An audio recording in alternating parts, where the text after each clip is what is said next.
And welcome to the Black Male Community Council, Boots on the Ground, Black Man Standing. We're here again today to be able to showcase and share with you some great men that make the Black Male Community Council. And today's a special day because today we're interviewing the president and founder of the Black Male Community Council, my friend, the president, Mr. Stanley Crawford. And hey, Stan. What's up, Kofi Ashante? Hey, look, we laugh and we smile the way that we do because Stanley, we've been friends for 60 years. 60 years, man. And I tell this story all the time how we was in seventh grade at Gillespie Junior High School in Philadelphia. 1963. When President Kennedy was assassinated. And that was good. That was good enough. But we've been friends ever since. And it was just, I'm so grateful that we came back together at a point in our lives where I think that we had been matured enough, shaped enough to be able to make contributions and to be able to put boots on the ground to make a difference in our community. And we owe that vision and that credit to you.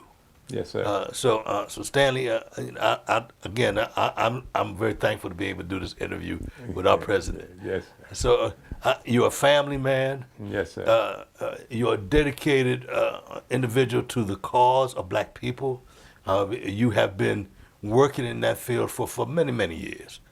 So if you wouldn't mind, I'd like you to be able to tell our audience a little bit about Stanley Crawford. How you came about the path that you wind up being on now. Of course, I want to be able to hear your story again in terms of why you created the Black Male Community Council. But I wanted our audience to be able to take a different kind of look at Stanley Crawford. Yes, sir. In terms of who you are, the great family that you come from, your cultural roots, I dare say as a nationalist, and for Africa and people of African descent. So tell us about Stanley. Well, listen, I'm 71 years old. I've been in what they would quote unquote the conscious community since I was 14 years old. So that's 57 years. And by the grace and mercy of the Creator, I have traveled quite a bit. I've been to Africa 3 times. I've been in the military, so that put me in Korea, Japan, Hawaii. Been to Mexico, Canada. So my world traveling experience is very significant. And I thank the Creator, for all my journeys throughout my life, because the journeys that I had throughout my life prepared me for the reason why we're here today. Okay. Speaking about the Black Male Community Council of Philadelphia. In Al-Islam, they say, who you think you are that you won't be tested. This is what's in the Quran. So the test that came to me was the biggest test in my life was the murder of my son, William Abol J. Shamir Crawford. We had a love affair, a father and son love affair, since the day he was born. When he was 3 years old, under circumstances that occurred, which I'm not going to go into, I wound up getting him and raising him with me and him. So we had that intimacy as a father and son relationship that when he was 35 years old, when he was murdered, that was a deep tragedy that is hard to explain for someone who hasn't had that intimate relationship with their child. But then when a child get murdered, there was a lot of dynamics, emotionality that went along with my decision making in reference to what do I do with someone who murdered my son, who I loved and he loved me, right? So that's why I'm speaking about how my life experiences culminated at that moment in my decision making process. What are you going to do? I'm from North Philadelphia, gang war, streets and stuff like that. The first thing, emotionality was, I was supposed to get revenge. And I say that because the capacity for me to do what I Sure. had the potential to do was real. I could I have. want to interrupt you for one Go ahead. second, because I gotta say this, right. My respect for you individually, as an individual, and our long friendship was lifted 10 times, because I saw you. I was there at your son's janaza when other people that were a part of the group that caused his murder came there. And I watched you stand there, knowing that all the people that was your family was there, your friends was there, all the people that are there, and knowing what their capabilities are.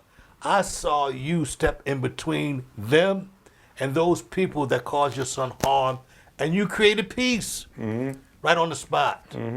Right on the spot. You diffused a situation that could have resulted in injury to many. Yes. And that was unbelievable to me. And I commend you for that. And that's one of the reasons why that you continue to have my friendship and my loyalty. Right.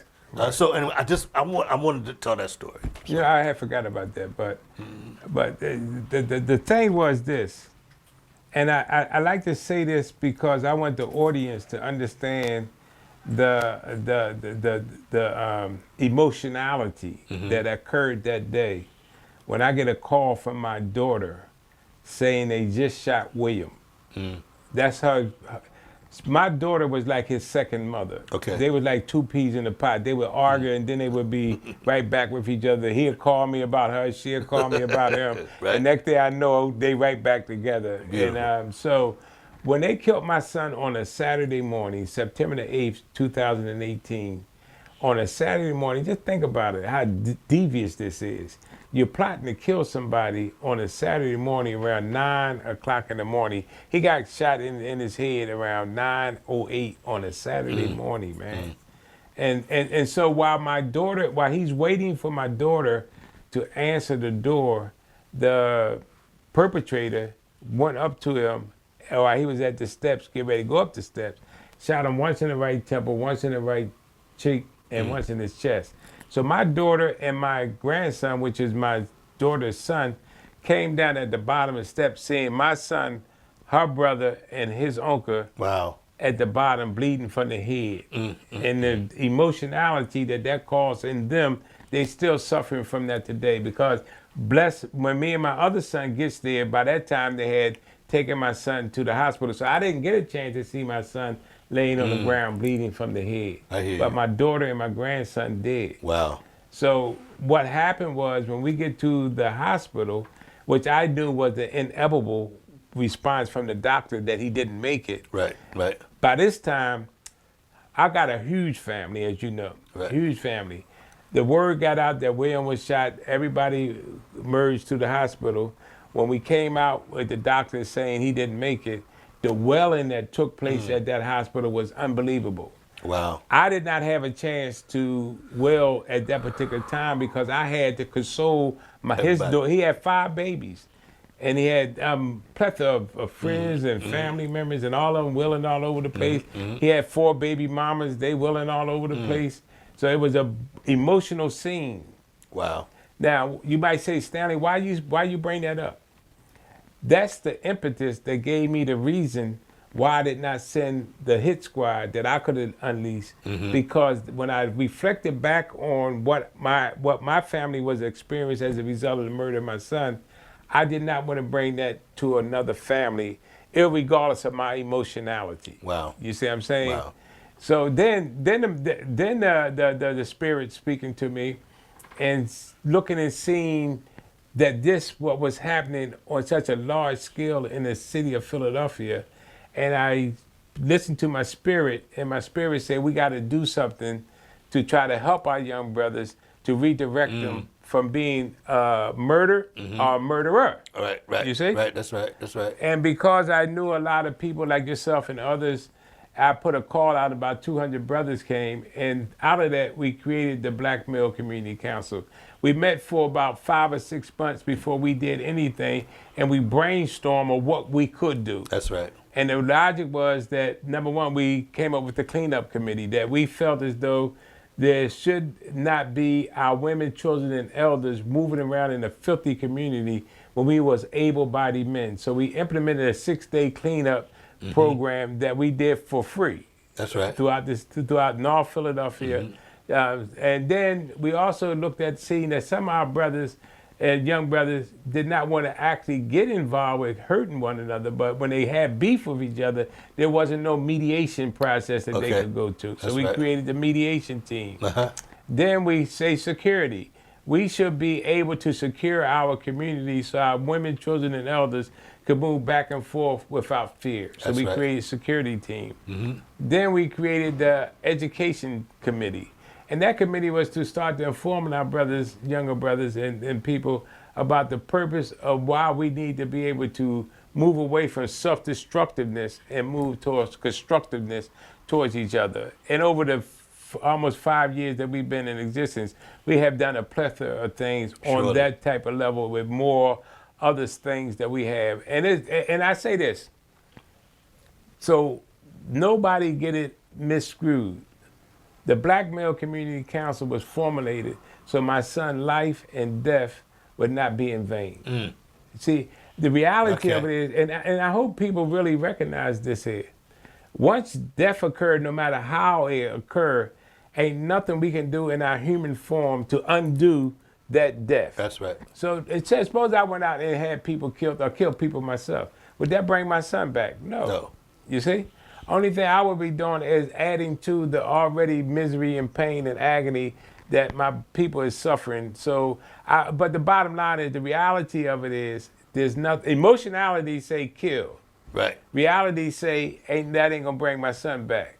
So I was able to sit back and listen to my spirit speak to me, and able to come up with a methodology that I pray that as we move forward, that will help as many of our young brothers in particular to redirect them. So again, my son is no longer on the planet physically. Right. But his life and his death has value even though he's not here. You mentioned several times about spirituality.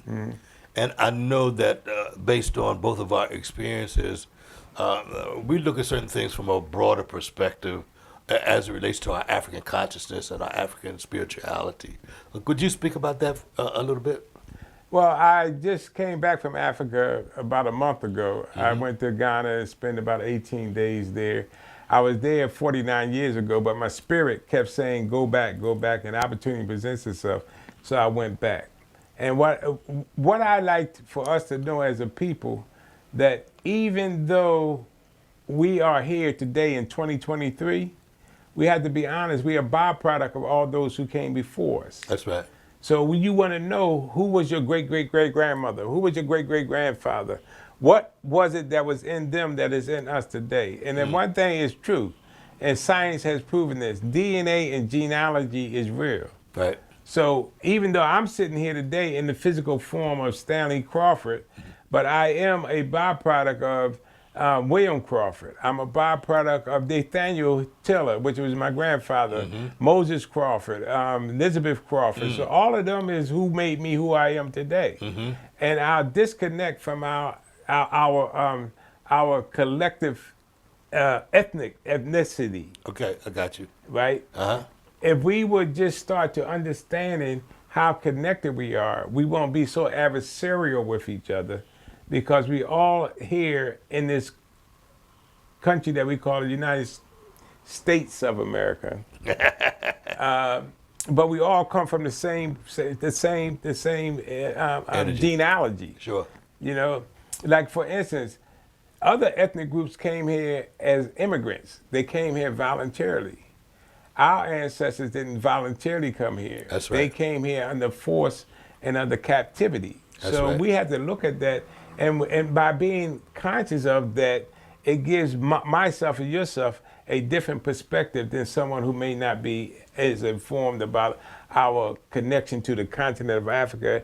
I like what Kwame Nkrumah says. He wasn't African because he was born in Africa. He's African because Africa was born in him.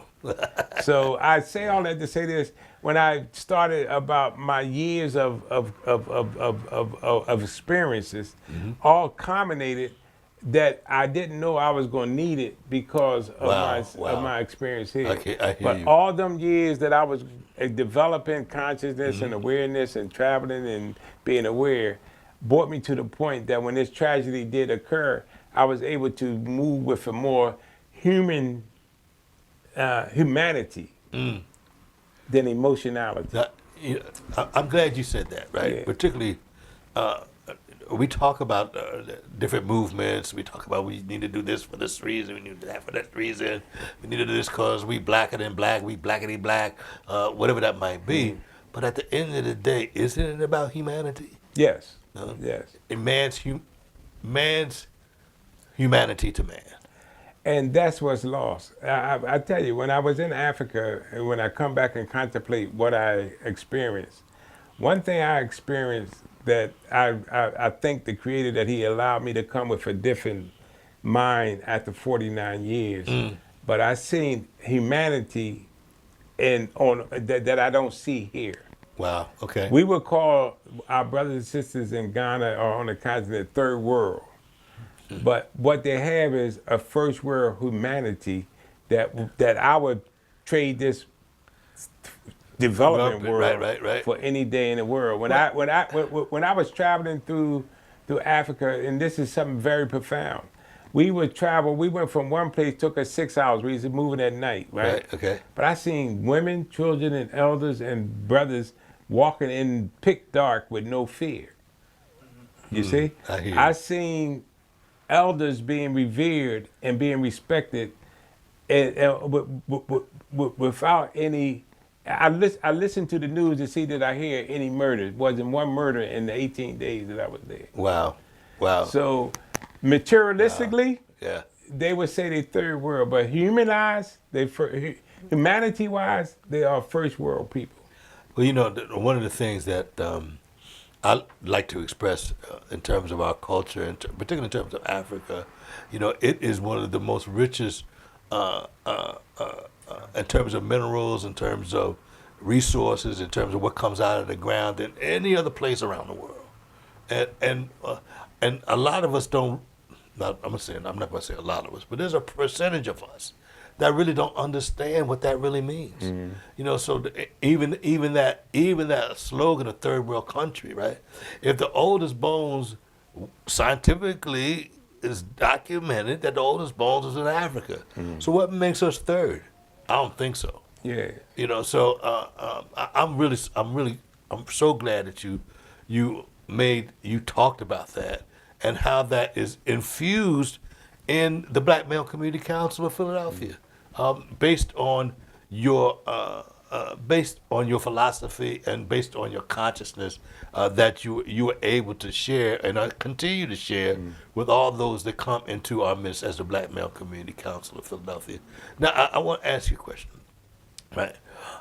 What is your vision for the Black Male Community Council? Not because you done brought this thing. I remember we was sharing space at the Guardian Civic League in a shoebox.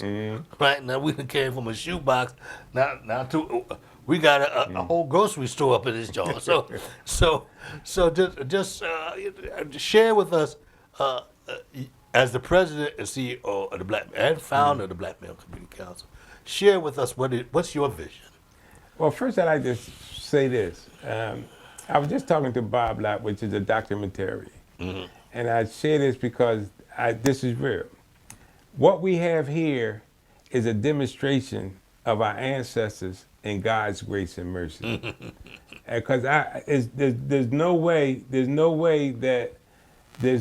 that we or I can say to anyone and be truthful, look what I've done. I hear you, beloved. Right? That's right. And one of my honest philosophy or ideology is, if I see you doing good, if I see any of us doing good, I'm watching God work through us. So whatever good I see, I know it's coming from you, through God. and not from you. And what that does, it prevents myself from walking around as if I am doing something that is not connected with a force power greater than myself. You see? So that creates the gratitude, and also creates the ability to not to get in front of God. See, that what I always say to myself, and I say to others, as we doing this work, let's work in accordance to God's design, and recognize the signs, the warnings, the guiding, the messengers, and the helpers, and give it where it's supposed to do. God is the creator, and God is the ancestors. See, listen, I talk about my grandmother sometimes, and when I talk about her, I could tell that spirit that she has when I talk about her. It's a warm feeling that comes over in my spirit. So even though she's not here physically, I know she's here in the spirit, and that spirit is leading and guiding us. Well question. So to answer your question, I see the Black Male Community Council doing great works. And when I say great works, what we're doing now, we are physically, as we speak, helping redirect some young brothers through these different contracts that we have. But what happens is it gives us access to them for mentorship. So sometimes they be in here, and I be giving them my ideology, my philosophy, and giving them words of wisdom. So when they move forward, they have some other thoughts. I'll give you an example. Some of the young brothers that come through here, first thing I ask them, do you have any children? Once they tell me they do have children, I take my time to express to them the importance of them not being dead and not being in jail. Because if you got children and you love your children, you don't want to leave them vulnerable for somebody to take advantage of them because you're not there to protect them. I hear you. And I'm telling you, it works, because that gives us another thought of their decision making. And I give them my own experience. When I was younger in the streets, I had an opportunity to be a part of a quote unquote black mafia family. And when the opportunity came to me through a friend of mine who was one of the family leaders, he gave me an offer that most of the time I couldn't refuse. But you know what I told him? I said, let me think about it. I went back, and I came back to him. I said, thank you for the opportunity, but I think I'm going to pass. The reason why I passed, because in my gang war days, I know when you join a squad, you have to move out whenever the squad move out. And if I move out and I get, it's because of the danger that's in that type of activity. But what kept me from doing it was I had my son and my daughter at that time, not him. And my dedication to my son and my daughter allowed me to refuse the opportunity. Wow. So that was my own experience. Okay. And you know, and that's not saying this braggadociously, but I haven't been incarcerated, and I'm not in the grave. So that tells me something. That dedication that I had for my children was my reasoning for rejecting or not accepting the opportunity, the opportunity to be a part of that particular squad. Wow. So, and I try to share that with the young people. So we have an opportunity. I'm 71 years old, you 72. We go way back and stuff like that. But the point that I'm making is we have a lot we can share with the young brothers, but we got to have them a part of our atmosphere, part of our structure, so we can have access to them, and so they can have access to us. And this gives us ability to pass wisdom, and also so they to run things past. I got young brothers that come and run past things by me. That's why I don't buy into that concept. Right. I hear being propagated two things: credible messengers, which seems to diminish you and I as far as ability to share information that could redirect our young brothers. And I don't buy into the concept that I, as a 71-year-old OG that's from the streets, that know the terrain of North Philadelphia, and North Philadelphia ain't for the faint of heart. That's right. I come through that, but you're gonna tell me as a 71-year-old man, sit down and let that little 16-year-old child that's in the hole tell me how to help them come out of the hole. I ain't gonna do that. I hear you. I got 15 grandbabies, and I got 7 great-grandbabies with 1 great-grandbaby on the way. What I look like sitting at their feet telling me how to help them. Do that make sense? Well, you know, I think there's a lot of paradigm shifts that need to take place. You know, I mean, we've talked about it in our own conversations in terms of, even the political arena that we find ourselves in. A lot of these politicians, they're like superstars now. And they move around from that perspective, at least in my opinion, right? When it should be the opposite. If we put them in office and they work for us, how do you have an attitude that we work for you? That doesn't make any sense. So there is a lot of things that I see from a family structure that I see that in the Black Male Community Council, we have the wherewithal and the beginnings of really creating change. And I believe that. Let me speak about this one program. And I'm telling you, I hope the right persons with the financial wherewithal and the resources hear what we're talking about. Now, you're talking about where do I see the Black Male Community Council? We have a program called Project Prosperity that's incorporated with the Victims Impact Program. If we are able to get the right resources, and you're talking about politicians and all that stuff, first of all, here's another thing that I'd like to talk about is for those of our community that has the senses that we as a grassroots organization should not receive our tax dollars as a ways and means of helping our people is not as astute as they might sound. I hear you. But I hear some of our brothers who's sitting on the sideline call organizations like ours and others as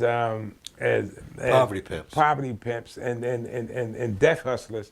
I cringe, man, because I know a lot of these grassroots organizations that I know is doing some great works. And I know a lot of them is doing great works from the muscle such as us. That's right. But when you think about it, what kind of sense do that make? If we go to the city government, if we go to the state government, if we go to the federal government, and we receive taxes, our portion of our tax dollars to bring back to our community to help our young brothers and our sisters in our community, and you can call that, it doesn't make sense when you think about it, because even that bum on the corner, for lack of a better term, excuse me for using that terminology, if that person on the corner that might not have a house, a pot to piss in, a window to throw out, if they go buy a soda, they paying taxes. That's right. If they buy so-and-so, they pay cigarettes, they paying taxes. That's right. No matter what, you're paying your taxes to these different government, three branches of government, city, state, and federal. So we should have people like yourself and ourselves that have the wherewithal to go access them resources so we can bring them back. I like what you always say. You can't take wind sauce and air put into an empty stomach. That's right. And you can't run a revolution broke. You can't. If they take our tax dollars and they go in Bucks County, Allegheny County, and they distribute that tax dollars to help strengthen that community, why can't we go to the same bucket that we put money in and say we want our portion so we can bring it back to our community? You ain't never lied. So, and this is why I'm talking about Project Prosperity. Project Prosperity has the potential of doing something that adds to what we already got. Project Prosperity, and this comes from one of my son, the Victims Impact Program. One day I was talking to him, and I understood what he was saying.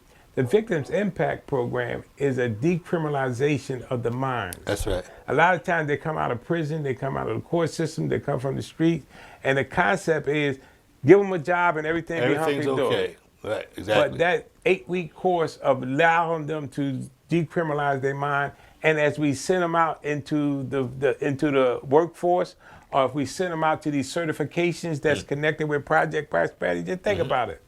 I was unaware that medical sterilization certification will give them access to begins with $45,000 to $50,000 a year. If they travel, it's gonna make $60,000 to $70,000 just by going through a course and becoming certified. That's right.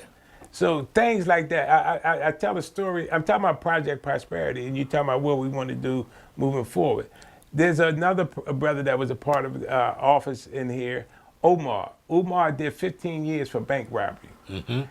Prominent family in Florida. They didn't know he was robbing banks until he was on the news, got caught. Wow. Wound up doing 15 years, come out, get into the pest control. Out of his mouth, He said if he knew he could make as much money as he's making in pest control, he wouldn't have never robbed a bank. So just think about it. That's right. If we bring that type of certifications and other certificates, drone certification, building maintenance certifications, these certifications, and even we have a program called the Vendors Apprenticeship Program. So the point that I'm making is, moving forward, this is my prayer for us as an organization to bring Project Prosperity into existence, and then let it become a test case so people could understand that what we're bringing is another level of success to those who come through us, and leaving them with the capacity to feed themselves, their family, no matter where they go. That's a beautiful thing. Yeah. Well, Stanley Crawford, President and CEO of the Black Male Community Council, I want to thank you for this interview, man. And I know that we will continue this work. Because we have this slogan, we say, to the grave, baby. Yeah.